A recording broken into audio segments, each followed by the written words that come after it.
साथियों, जरूरी जानकारी है सभी के लिए। सीईटी 2025 के फॉर्म निकल चुके हैं और फार्म भरने शुरू हो चुके हैं, ऐसा सभी को पता है। और फार्म भरने की आखिरी तारीख भी नज़दीक है, यानी 12 जून 2025 है। लेकिन साइट चल नहीं रही है और साइट में एरर आ रहे हैं, बिजी बहुत है। और उसके बाद भी बहुत से ऑब्जेक्शन आ रहे हैं, कास्ट सर्टिफिकेट को लेकर के हैं या और भी एनी अदर कोई ऑब्जेक्शन है, कोई क्यूरी आ रही है, उसके रिगार्ड हम आज बात करेंगे। इससे पहले मैं वीडियो बना चुका हूँ, शॉर्ट वीडियो इसके बारे में, तो आज हम बात कर लेते हैं थोड़ा सा डिटेल में। तो कुछ साथियों के मेरे पास मैसेज आ रहे हैं कुछ क्यूरीज को लेकर, आज मैं उसको क्लियर कर देना चाहता हूँ। सबसे पहले तो सीईटी जो एरर है, एक क्वेश्चन पहले मेरे पास है, सीईटी एरर है, फार्म नहीं भरे जा रहे हैं, बार बार में एरर आ रहा है कि लॉग आउट करके लॉग इन करें। तो उसमें बात ऐसी है कि आप उसको लॉग आउट करके लॉग इन करें बार बार, और बार बार करेंगे तो ऐसा एरर आता है, कभी कुछ एरर, आपका फार्म भरा जाएगा। लेकिन आप बार बार ट्राई करें, हिम्मत न छोड़ें उस चीज़ के लिए। दूसरा आपके पास आ रहा है कि एजुकेशन बेस है 10th और 12th, लेकिन इसमें जो एडिशनल क्वालिफिकेशन का भी एक ऑप्शन दिया गया है।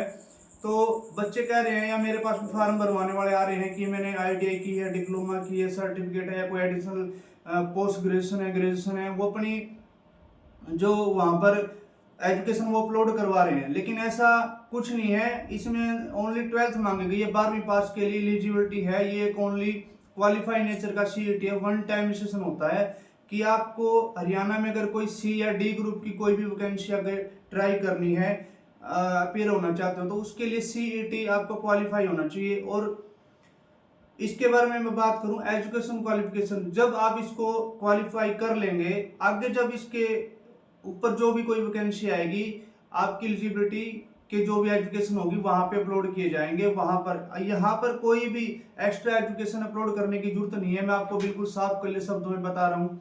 इसमें कंफ्यूज होने की जरूरत नहीं है, ना कोई एक्स्ट्रा आप कुछ भी अपलोड करवाएं, 10th और 12th आप करवा सकते हैं। दूसरा एज को लेकर की बात थी, एज की बता दूं मैं, मिनिमम में 18 साल है और मैक्सिमम में 42 साल है। लेकिन मेरे पास कुछ कैंडिडेट आ रहे हैं, कॉल्स आ रही हैं, ग्रुप में हैं या फिर इंडिविजुअली जो फिजिकली मेरे पास आ रहे हैं कि हमने सुना है कि 18 साल से कम एज वाले बच्चे भी इस फार्म को भर सकते हैं। तो हाँ, ऐसा है, लेकिन उसके लिए क्या है कि आपकी एज 12 जून 2025 को 18 साल होनी चाहिए। फार्म पहले भरने स्टार्ट हो गए हैं, लेकिन आपकी जो एज है ना, वो 12 जून 2025 के हिसाब से काउंट की जाएगी। 12 अभी जो 12 इस महीने की है उसके हिसाब से काउंट की जाएगी, लास्ट डेट के हिसाब से। और डेट के बारे में बताऊं तो डेट आपकी बढ़ सकती है, नहीं बढ़ सकती, अभी इसके बारे में हम कुछ नहीं कह सकते। लेकिन एचएससी चेयरमैन की तरफ से कोई बयान नहीं आया है। लेकिन हाँ, उम्मीद है कि डेट बढ़ सकती है। जब साइट सर्वर ही नहीं चल रहा है तो डेट भी बढ़ सकती है, और आशंका भी हर बार बढ़ती है डेट।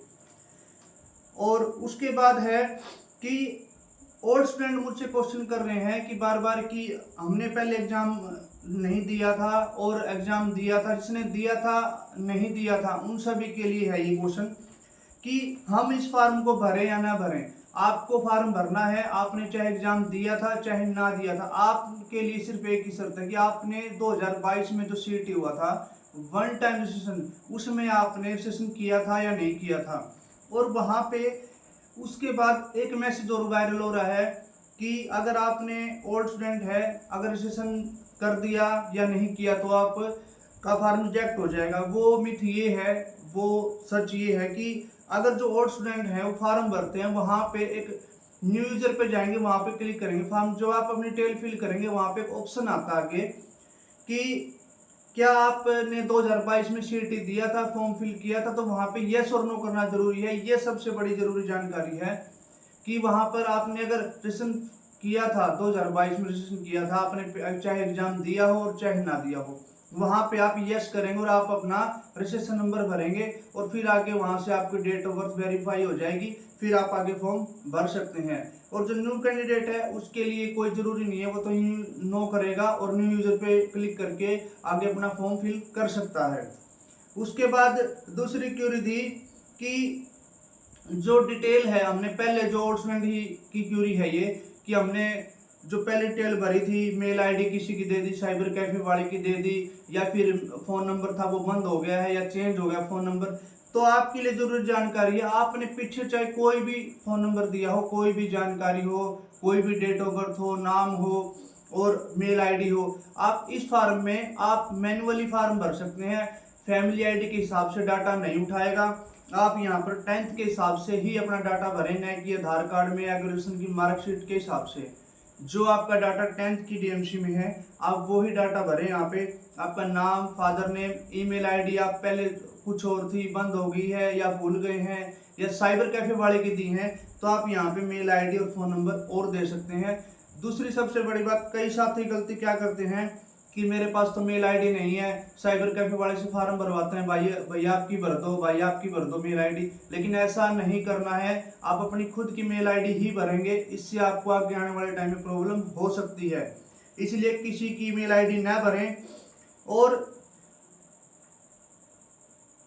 दूसरी जानकारी है कास्ट सर्टिफिकेट के बारे में। कास्ट सर्टिफिकेट के बारे में बहुत सी अफवाहें चल रही है। और डोमिसाइल के बारे में, डोमिसाइल के बारे में सीईटी ने अभी तक नोटिफिकेशन में ऐसा कोई पार्टिकुलर सेंटेंस नहीं दिया है कि आपको वहां लिखा हो कि 1 अप्रैल 2025 के बाद का आपका डोमिसाइल होना चाहिए या 2025 का। आप पुराना डोमिसाइल अपलोड कर सकते हैं, लेकिन एक बात ध्यान रखें, आपका फैमिली आईडी और डोमिसाइल में एड्रेस एक होना चाहिए।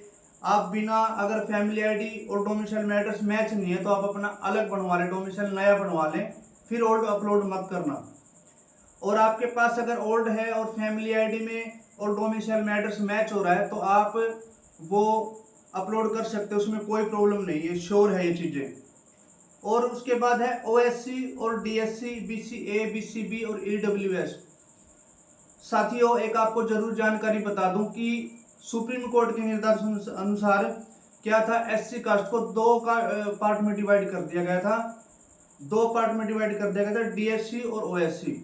डीएससी ओएससी थी वो आप साइट पर जाकर देख सकते हैं कि आप किस कैटेगरी में फॉल करते हैं, डीएससी में करते हैं, ओएससी में करते हैं।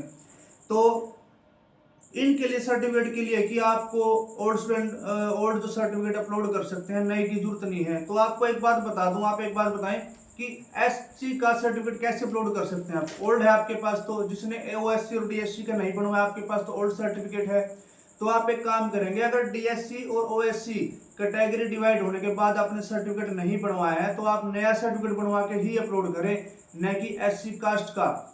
उसके बाद बीसीए और बीसीबी और ईडब्ल्यूएस के लिए नई सूचना है। एसएससी, जो एसएससी के नोटिफिकेशन में साफ साफ लिखा है, सीईटी जो एसएससी के नोटिफिकेशन में, कि ईडब्ल्यूएस, बीसीए और बीसीबी 1 अप्रैल 2025 के बाद का सर्टिफिकेट बनवा के ही अपलोड करें, उससे पहले का सर्टिफिकेट अपलोड न करें, अन्यथा आपको जनरल कैटेगरी के अंदर काउंट किया जाएगा। अगर आप ओल्ड कोई सर्टिफिकेट अपलोड करते हैं तो आपको जनरल कैटेगरी के अंदर आप कोई रिजर्वेशन नहीं ले सकते वहां पर। इसके अलावा अगर साथियों आपकी कोई अन्य कोई क्यूरी हो तो आप कमेंट कर सकते हैं वीडियो में, और इस चैनल को ज़्यादा से ज़्यादा सब्सक्राइब करें ताकि आपको नई वीडियो समय समय पर मिल सके और मुझे भी मोटिवेशन मिल सके नई वीडियो अपलोड करने का और वीडियो बनाने का।